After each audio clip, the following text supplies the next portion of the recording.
Right. Good afternoon and welcome to our webinar to discuss cybersecurity protection during a pandemic and beyond. My name is Crystal Irons with the Missouri Small Business Development Center at Missouri State University. Just a few quick housekeeping tips before we get started. Your microphones are muted, so if you'll leave those muted throughout the program so everyone will be able to hear. And please throw any questions that you have throughout the program in the chat box, and then we will take time at the end to answer as many of those as possible. We are recording this webinar, and it will be posted on our website and our webinar library, and we'll also send everyone a follow-up email with some additional information, our speakers' contact information, as well as how to access this presentation today. We are so pleased to partner with two of our experts today. We have Jason Rincker with Stronghold Data and Jeff Eiserman with Ollis, Akers, Arney. And I'd like to thank both of our featured speakers today for taking the time to share more about this really important topic with us.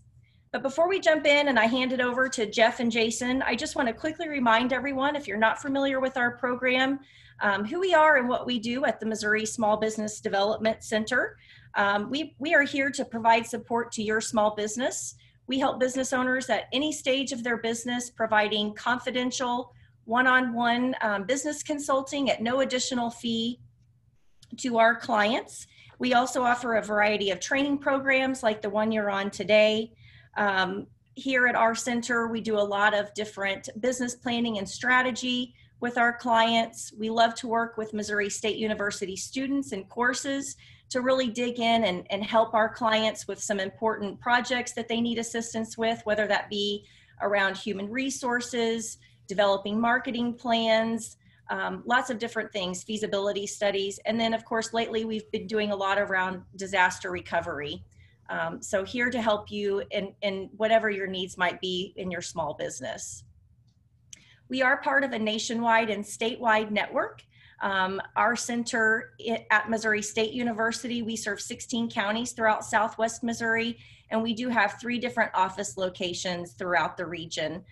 We partner with University of Missouri Extension, and specifically down in Taney County through their Extension Center. We have an office there. We have an office, of course, at the E-Factory in Springfield, where we serve as part of the E-Factory's business support programs. And then we have another office in Howell County on our West Plains Missouri State University campus. We are always here to help you.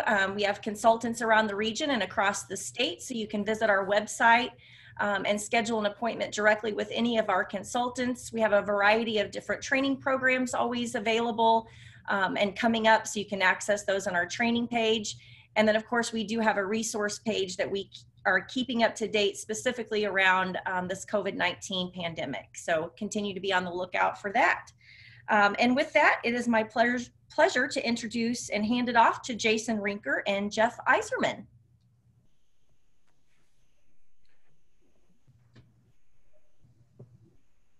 Jeff, if you want to share your, or sorry, Jason, if you want to share your screen. Thank you so much. It's a pleasure to be with all of you here today, and really looking forward to this conversation. It's an honor to be partnered with Jeff, and he's very knowledgeable in this area, so we're happy to share some of our knowledge that might be helpful and beneficial to your organization. My name is Jason Rincker. I'm with Stronghold Data, and we've been in business for about 30 years here in Southwest Missouri, and enjoy a great benefit of the communities that we do serve. Jeff, do you want to maybe do a little introduction for you? Sure, Jason, thank you very much. I'm with Ollis, Akers, Arney. We are based here in Springfield, Missouri. We have locations in Bolivar and Branson. We serve Southwest Missouri, meeting with all kinds of clients about their insurance and risk management needs. Thank you, Jeff. This picture you see here, many of you may be familiar with it. It's the Underground Data Center in Springfield, Missouri, the underground there. That's where we do a lot of our operation out of. But when we think of technology, what transformed your company. You know, a lot of times in our industry, we look to the leaders of an organization, whether you're the president, the CEO, this chief technical officer. But really what we've seen over the last 6 months is how COVID has really revolutionized how we view technology and a lot of the things that we do. And let's start with, you know, this right here. Many of you have heard about the PPP program and the benefits that it has offered a lot of our area businesses. Now, in this act, you know, it's called the Coronavirus Aid, Relief, and Economic Security Act, or this CARES Act.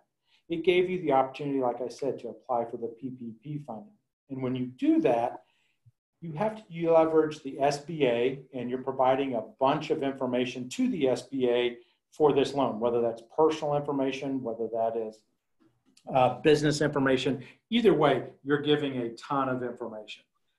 What has happened is, as you see in this article here, is that about 8,000 businesses to date have been a part of a breach that came with the information that you gave in the CARES Act. And breaches, data breaches, is something that, you know, Jeff and I have been dealing with for many, many years. And it's just unfortunate that it continues to happen even during the time of this pandemic. But this pandemic, this COVID pandemic, is something unique in that the fraud that has really become very rampant and is a big threat to all organizations, both on your professional side and on your personal side. Here's a public service announcement I'm going to share with you. These are all available at the FBI's website. This is the attempt of the FBI and other agencies to notify you and your organizations. Like this one that you see here, you know, it came out on March 20th. It's talking about different fraud schemes that are really targeting. We've seen it in past incidents where they try to get you to donate to certain charities, and you think you're giving money and you're putting your information in there, but it's actually, you know, fraudulent. On April 1st, we saw this announcement come out about how cyber actors are really trying to exploit and take advantage of this COVID-19 pandemic. One of the things that came out right around this April timeline was how Google was tracking the number of fake websites that were being put out there. This is where your employees or you personally, or maybe your family members, they're trying to go and search for COVID information. And when they do that, they're potentially going to sites that are there to collect certain data or get them to do things they normally wouldn't do. So this warning came out on April 1st. Just a few days later, they're talking about business email compromise, or BEC for short. And if you look in this, inside this announcement here, you can see that they're talking about $2.1 billion in business email compromise. That's a lot of dollars that's being generated just by using email. And they do this through this, whether it's extortion, whether it's fraud, but they're using email. And you think about this COVID environment where we sent a lot of people to work from home, that remote workforce where they did a lot of emailing back and forth. April 20th, again, they're talking about the extortion scams, and they're really using those emails. And, you know, a lot of times that it's, they're saying there's sexually explicit information that's going to be released. That's one of the common ones that they do. So they do target anyone and everyone that has email. And you think about how many email addresses you have, both personal and professional. On May 21st, this notification came out, and it talks about how these cyber criminals are looking at people that are teleworking, so these people that are remote workforce, they're getting emails that say they've been terminated, or potentially coworkers have been terminated. Well, what happens is your curiosity as a human spikes, and what do? They click on those links within those emails. But again, this one came out May 21st. Just a few days ago, June 11th here, you can see that the FBI is continuing to put out information about the threats that's coming out. Again, more fraudulent. This is talking about insurance-free or criminal actors, on how they're saying that stuff has changed, and they're just trying to get you to do something you normally wouldn't do. And these threats are continuously to increase. And as I turn this over to Jeff, and he's going to talk about the insurance side, it's crazy to see the spike in the threat landscape due to this COVID. So Jeff, I'm going to let you take over from here. Jason, thanks a lot. What we've seen, as you mentioned, is a huge spike in cyber crime related to COVID. And the majority of what we see in hacking, not necessarily hacking, but all cyber crime events are the common theme of tricking you into clicking on something or going to a malicious website and downloading malware on your computer that will infect your system. And through COVID, it's thrown a big red flag to a lot of business owners regarding cyber liability insurance, because most business owners, one, they don't think it's going to happen to them. And two, they believe that their regular insurance policies or their normal stuff is going to provide coverage for them for cyber liability or a data breach event when it really doesn't. So what happens if you're a business owner and you're applying to get coverage with an insurance company? You have to fill out an application or send in information to the insurance company to get that coverage. And it asks questions like this: do you implement virus controls? Well, shoot, I don't know about you, but a lot of the business owners I talk to either work with a third-party provider that handles all their software or managed IT services, or frankly, they don't know because the IT guys handle that. And so if you go through and answer these questions, like for instance, here's a great example. You have to agree that you answered yes, or the answers that you provided, and that you are going to continuously implement all of those risk mitigation things that you're doing throughout the entire policy period. We've seen examples of cyber insurance claims being filed by businesses. And because there's a change, there's another example of applications that are completed, and you have to answer these questions. Are you doing this? Have you had any changes? Well, for instance, if you've had changes in your mobile device security, that 3D there, many companies have sent their employees to work remotely at home during COVID. And by sending them home, they have no idea what type of mobile device security might be at someone's home when they're getting on their computer, whether it's company owned or personally owned, and the security involved in that. And so just by doing that one thing, sending folks home for COVID to work from home, they've all of a sudden had a change in how they've managed their mobile device security. And because of that change, they should be notifying their insurance company about those changes so that in the event of a data breach, that they're not with, or that they don't find themselves without coverage. So again, here's another example. Have you had any incidents in the last year? Have you been the target of any attacks? If you answer any of these questions no, you better be sure that you're giving the insurance company the accurate information. In insurance speak, we call this what's called a warranty policy. So in other words, everything you put in the application actually goes into and becomes part of the insurance policy.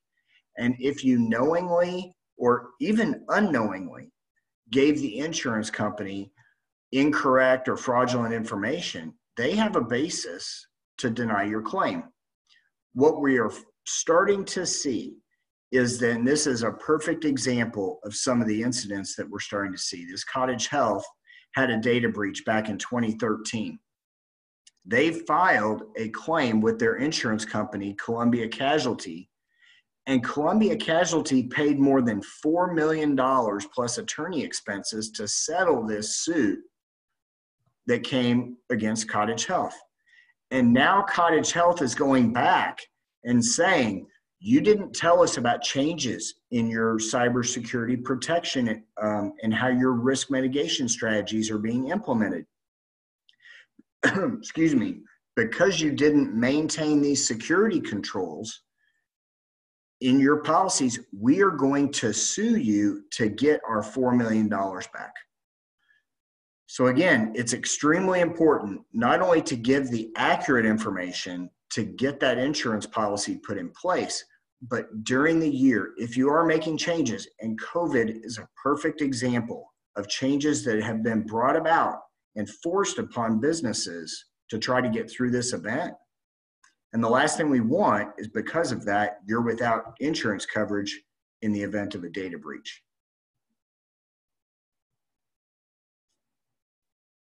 Yeah, the other question, then I'll turn this back over to Jason.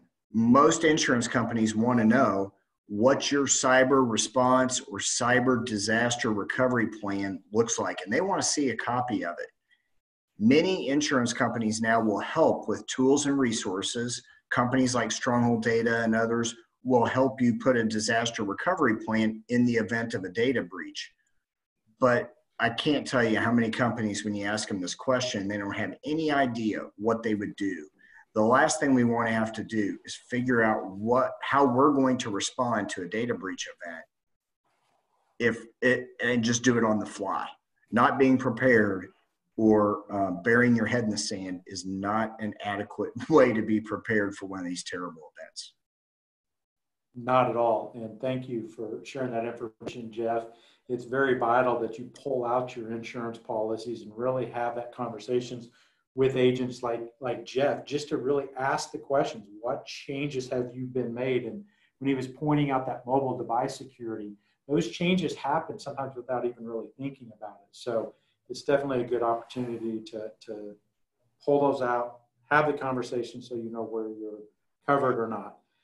I don't know if this is a good time, Crystal, to ask. I don't know whether we have any questions. If anybody's put anything in the chat bar, we are happy to take questions either along the way if something comes up, or if you want to enter them there in the chat box, we can take them at the end, whatever works best. But we want to make sure that this is as interactive as possible and that we get you the information that you want to hear. I don't see any questions yet, but yes, thanks for the reminder. Please throw those questions in the chat box. So as Jeff was alluding to, having a disaster recovery plan, you need one for any kind of data breach, but you probably have something in there if you have a weather event like a tornado that's common in our area. Now with the COVID, you need to really consider having a pandemic response policy in there.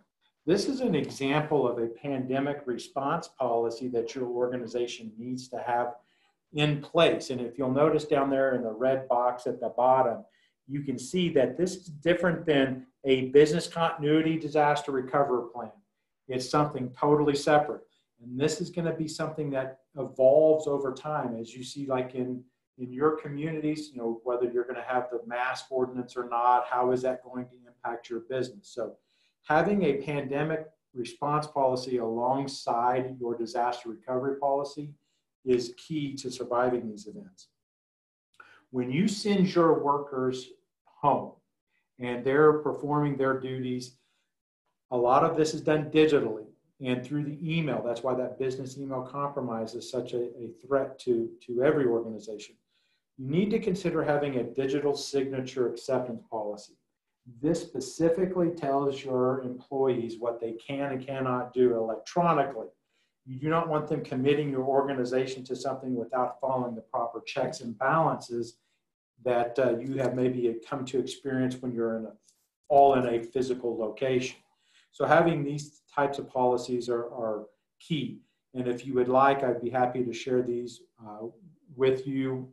You would just need to ask Crystal, and we can make sure you can get copies of them, but you definitely want to sit down with your trusted advisors, like your insurance agents, your financial advisors, your legal counsel, when you put these together. Along with those two policies, these are ones that you should already have in place. It's an acceptable use policy that identifies and tells your employees what they can or can't do on those electronic devices.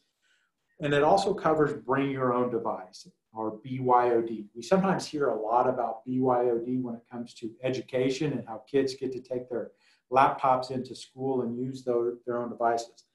A lot of organizations, since this pandemic came on so fast, they allowed some of their bring your own device, if you will, at home. But again, back to Jeff's point about the mobile devices, did it have antivirus on that device? What other security tools are on those home devices? So really understanding, do I need a BYOD policy, or am I going to buy company laptops and send these home with my employees? Whether you send them home with a company laptop or whether you decide to allow them to do the BYOD, you need to consider allowing them to connect back to your organizations through a VPN connection. A VPN connection is nothing more than this little graphic that you see here on the screen, where it allows the client or laptop or desktop computer to kind of bypass the public side of the internet and go directly to the file base. And that provides a layer of security. It is not the silver bullet to protecting from a data breach. This is just one of those layers. Kind of think of it, security like an onion. Some other things that you need to consider having for your organization is what is now called multi-factor authentication or dual factor authentication. We may have already seen this rolled out if you use online banking with your financial organization, where before you can get into that information, you're going to get something either texted to you, sent to you, or maybe you have to make a phone call. Really what that is, as you see in this slide here, it's something you know, that's one factor, which that is going to be your username and password. And then it's something you have, again, like a text coming to your mobile device. So turning on multi-factor authentication is, again, another layer that will help protect your organization. Now, through this remote workforce that we're doing, as you see, we're experiencing using new tools. A lot of us maybe have started using Zoom. I know we have. That's the platform we're using here today. Anytime you start introducing new tools to your environment, again, this is changes to that insurance like Jeff was talking about, but you need to understand the security risk that those tools bring to your organization. Right at the onset of the COVID virus, Zoom was under a lot of pressure because they had a lot of security risk. In fact, you probably heard stories about how some of our federal lawmakers were on a Zoom call and people were able to listen into that particular conversation. So really taking the time to understand, as you introduce new tools, what security steps need to be taken to protect your environment. When you introduce new tools, this is something that goes along with whether they're new or old, and that is passwords. And when we talk about passwords sometimes is that, naughty 8-letter word, right? And it's just, we all hate it, but it's really important to understand the importance of passwords. And having a password policy in place kind of helps bridge that gap. And when you see this policy, it's not just for creating strong passwords, as you see here, but it's the protection of the passwords. This is very, very important because things like credential stuffing is very prevalent. And what credential stuffing is where your personal credentials, whether that's on the business side or the personal side, are being stolen through other data breaches, and they're put on the dark web for sale. This credential stuffing, as you see in this article, impacted a lot of Zoom users. An article that I like talking about is also, there's some other large companies that have been impacted by credential stuffing. So they buy these credentials from the dark web and they use them to log in. Ask yourself this question: how many applications do you use the same password for? Do you use the same password and login information for personal items and professional items? A lot of times you're going to see that you probably use the same password 4 or 5 or 6 different places. And that is how easy credential stuffing is. So having that password policy in place covers that protection side of things. A lot of us struggle to remember 1 or 2 or 3 passwords. So that's where, a little tip is there's some tools out there called password managers. Definitely consider looking into implementing one of those both on the, again, personal and professional side. The last thing I really wanted to kind of talk about before we start giving some tips is you need to really understand your threat as an organization from your third-party vendors. And I put this article in here because if you think back into March timeframe, Ford and GM were being pushed to stop making vehicles and start producing ventilators. And when you do that, as you see in this part of the article right here, these manufacturing plants were asked to start making something new. And with that, they're going to start creating new credentials. They're going to have new authentication methods. They're going to have a lot of new stuff going into that environment. Those third-party vendors could put you at risk as well, or you as an organization could put another one at risk. So understanding that threat landscape can come by sitting down and really having those conversations internally with your trusted advisors. Crystal, this is probably a real good time to take any questions that maybe popped up for Jeff and I before we kind of get into these last few tips here. I see one question. How can we verify the FBI communications are legitimate?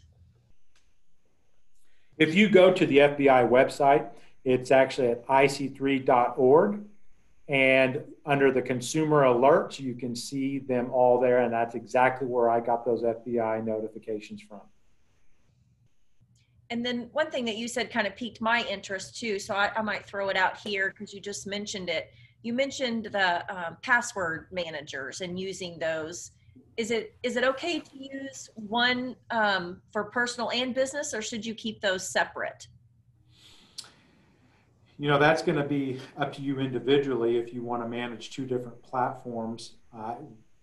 I use one that both covers personal and business. They do a really good job. A lot of these tools, when you're doing your research on them, about giving encrypted passwords and setting them differently for each application you log into. So personally, I don't see any reason why you couldn't use one application for both. Great. Sometimes those password manager tools can also have what's called a password generator. So it'll generate a random password for you that could be very long and random. That way you don't have to remember it. It generates the password, stores it in there also, and that way you always have access to it. Great. All right. That is correct. That's all I see. Thank you, Crystal. So here, as we wind down this presentation, I wanted to give you some tips to take away and really implement at your organization or your personal life. These work both places. So number 1, the phishing attempts. You really have to be concerned about the phishing attempts going after your organization. They don't care who you are or what you do. They are just after that money. You saw the number from the FBI, the billions of dollars they're generating. That's what it's really about there. Turning on some good antivirus, and free antivirus is not good. So really do your homework when you're selecting your antivirus. That is your first level of defense in protecting your organization. Patching your devices. This sometimes can get quite daunting and painful because it seems like whether it's your phone, your mobile device, your laptop, your desktop computer, they always want to update or do these patches right when you're in the middle of maybe ordering something off of Amazon, right? But please take the time and make sure that all of your applications are up to date and patched. Jason, while we're here and we're talking about antivirus software, how do you tell what a good one is and what a bad one is? Well, there's a list of those, just like when you're purchasing maybe an automobile. You can go out and do your research and you can look at the ratings on those products and go down through there and really see what it covers, what it doesn't cover. My thing is don't go for the free one. You definitely need to spend a little bit of money and get the right one in place to make sure you're really protecting yourself. I think also for most businesses, you want to make sure that, like, for instance, from what I've seen, and Jason, correct me if I'm wrong, most businesses use a third-party managed IT provider to help them with that antivirus software. And you want to make sure that that third-party provider can help maintain and work with that particular antivirus program. That would be correct. That's a great point, Jeff. There's many good products out there for antivirus. Just make sure you're picking one that's within your budget and does what it says it's going to do. Read the reviews of those products. I would be happy to share some of the ones that we use if that's helpful, but it usually doesn't take a whole lot of effort to find a good one. There's good ones out there. The last tip I'm going to point out, well, I guess there's two more that we can cover on this, is when you walk away from your device, whether it's your phone, your computer, always lock it if you have it set to automatically lock. And part of that is you never know who's attempting to remote into your device, or if you're in a public place, if they were to take it and have access. But this one for your home, this is for your remote workers. This last one on this slide here is updating your Wi-Fi password. Make sure that, first of all, that you've set one, and if so, and if it hadn't been changed in a while, it doesn't hurt to go back and set a new one. So that way you limit the access of people trying to get into your home Wi-Fi account. A lot of times that's set up by your provider when they come into your house and install it, but never hurts to check that out. This slide here, this is one, you may have seen this going around on social media. I know it was very prominent on Facebook when COVID first hit and everybody was sitting at home. And these are these fun little games that people answer all these questions. And I pulled this, I copied it right off the screen. It says, stop sending your potential passwords or memorable data to people who collect this for social engineering. And my example is this, is we had an engineer here at Stronghold Data that fell for this. And one of the questions was post a picture of your first car. And he did that. And when he put his picture of this first car there, I went up to him and I said, hey, now if I know your security question, what was your first car you owned? I can answer that for you. These surveys give a treasure trove of information if somebody's actually looking to break into your data. And you, by giving this information, it's out there for anyone to use. If I am trying to break into any organization, you're looking for the weakest link, finding somebody that might click on a phishing email or someone who gives all their information out here. We make it so easy. So having this conversation with your family members, your employees, is be very cautious of the information that you share out there.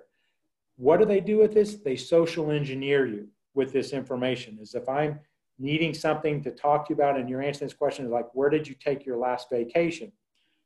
Well, you've answered it online and I can maybe use that in an email to get you to click on it. This is called social engineering, and social engineering is considered one of the biggest issues today. And to just define that, social engineering is really the art of manipulating, influencing, and deceiving. It's getting you to do something you normally wouldn't do. And when we talk about social engineering, how it's been around forever, the Adam and Eve story, where most of us know that story, where the serpent, social engineered Eve, Eve social engineered Adam. You think about, the Catch Me If You Can movie with Leonardo DiCaprio. I mean, that character he portrayed, Frank, in there, he was social engineering everyone to fly all over, and he became a lawyer, and he became a doctor, all through social engineering. Even the Trojans, story, they were able to social engineer and overtake that city. So think about this, you as an individual. If you have children, if you have grandchildren, if you have nieces and nephews, if you have pets, they get you to do something you normally wouldn't do all the time. That's really called social engineering. And it happens to each and every one of us. We even have employees and vendors and clients and customers they sometimes will always try to get us to do things we normally wouldn't do. And when you share the information, like what we showed back here on this slide here, you make it very easy to get your social engineering to be effective. So last tips here before we wind up. When you're working from home, make sure your work device is not visible on other computers on your home network. And that's something that pops up when you're logging in, or go to your settings and you can take care of that. Posting pictures of your work laptop on social media, that is a no-no. Right at the very beginning of the coronavirus pandemic and that whole PPP program, like we talked about at the first presentation, I was seeing pictures of lending people at financial institutions filling out these SBA applications, and they were taking pictures of their employees working very hard, diligently, and late, thinking it was a great thing. But when I'm sitting there looking at the picture, I could see files they're working on, I could see client data. So be very, very cautious about posting any pictures with your device on in the background.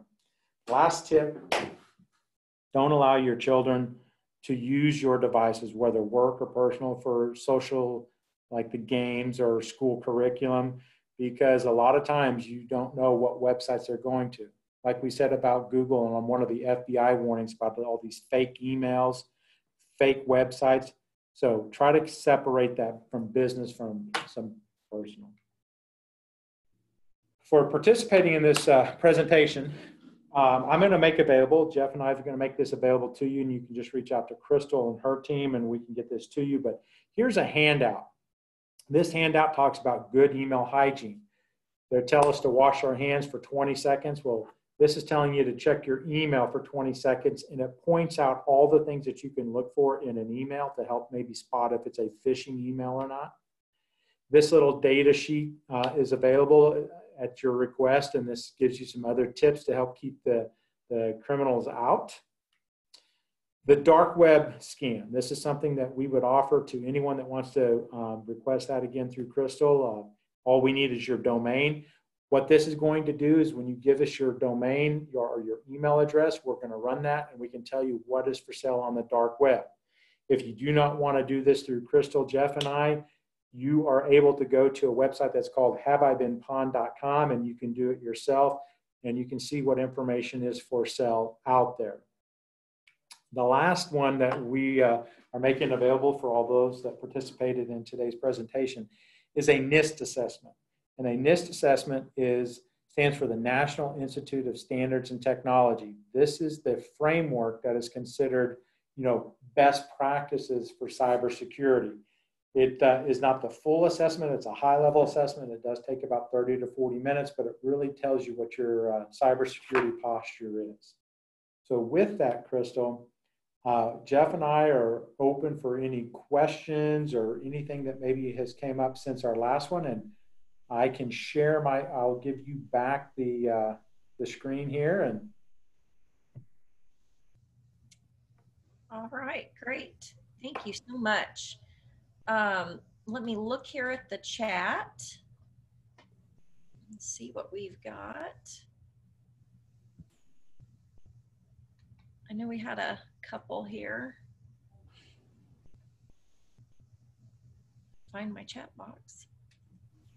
Here we go. If our organization seems lax about cybersecurity issues, how would you recommend an employee try to convince their management team to act?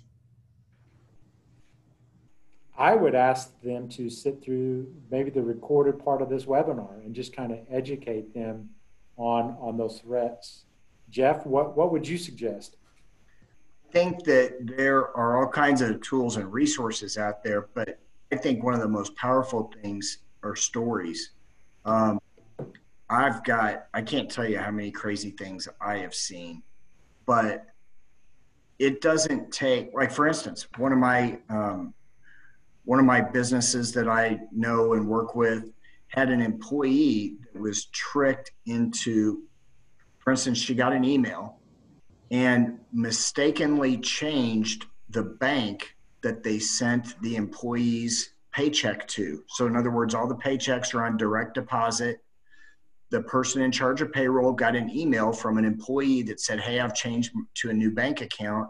Please use this bank account for my next paycheck. Well, of course, they send it to the new bank account and it's fraudulent.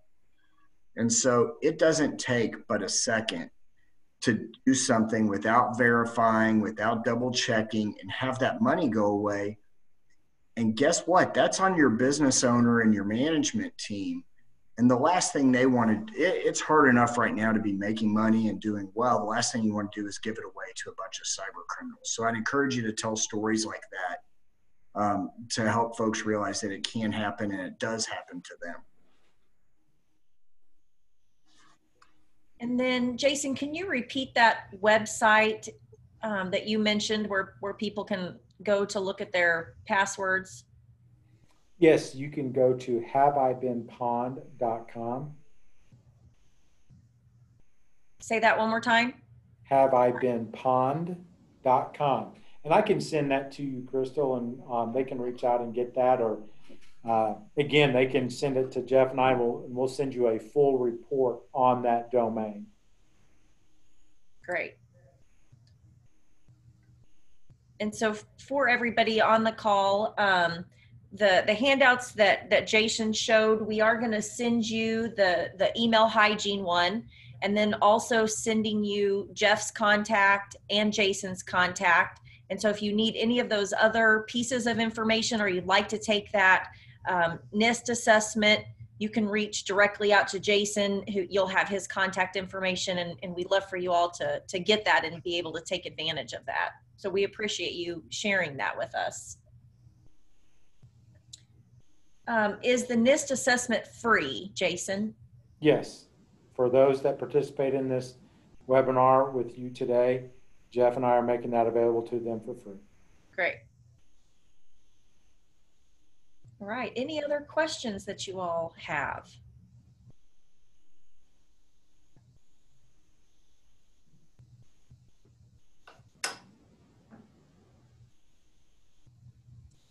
Jeff, can you speak at all to the insurance policies and maybe the different types of policies? I'm sure they're endless in this world, but just kind of giving us an idea of the different types and spans of coverage and any general kind of cost that a small business might be looking at?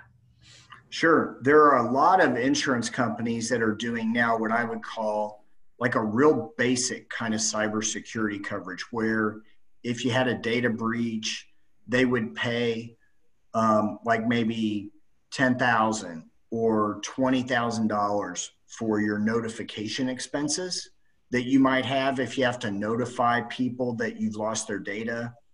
You might have some IT security expenses that you'll have to get an IT provider in there and do a deep dive in your system, check things out like that.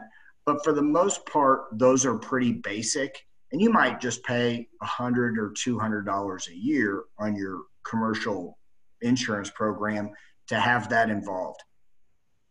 If you did what I would call more of a thorough cybersecurity insurance policy, one that would provide coverage for, like, let's say, ransomware attacks,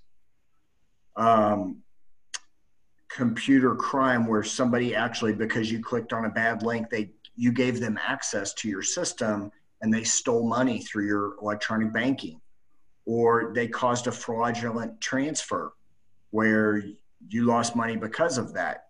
Something more, what I would call thorough cyber policy.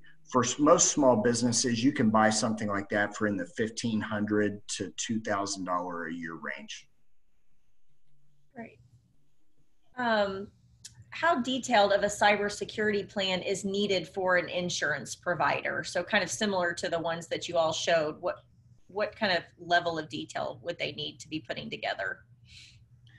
You know, what we're seeing now is that most insurance companies will provide a sample cybersecurity plan to their policyholders. And if you fill out the application and you don't have one in place yet, if you sign up and you agree to do a brief assessment through their providers and implement a plan that they'll provide to you, they'll go ahead and move forward and provide coverage. So most insurance companies now are dedicating a lot in the way of help and resources to their policyholders for them to prevent a loss, because they know it's far more, it's a lot better spend to help you not have a data breach than it is for them to pick up the pieces after the fact. The other thing that they're providing a lot of is free cyber training for your employees. So they might send out or help you provide like a little 5-10 minute video about things to look for in an email so that you don't click on the bad links or who it came from or bad website or malware or malicious websites. So they're providing a lot of that to their policyholders, and it just comes as part of your cyber policy. Great stuff. Great. All right, any other questions that you all might have? While we're waiting for those to filter in, I threw a link up on the screen here and also in the chat. This is a brief survey if you'd like to share your feedback with us about this particular program and anything else that you'd like to see or that would be important to you as a business owner in the future. It just takes a few seconds to fill that out, and we would really appreciate your help and your feedback. So that is there as well. And it'll also be included in our follow-up email if you don't get to it right now. All right, any other questions?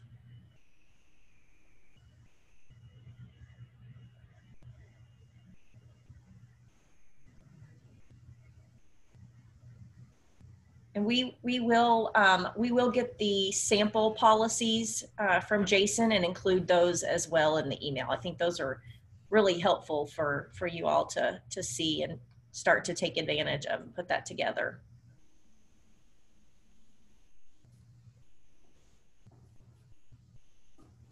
All right, I don't see any other questions. Jason and Jeff, thank you so much for sharing this information with us. It's very important. Great to know of some quick tips that people can do immediately to start protecting themselves personally and their business. So we really appreciate all of your help and support and partnership of our program as well.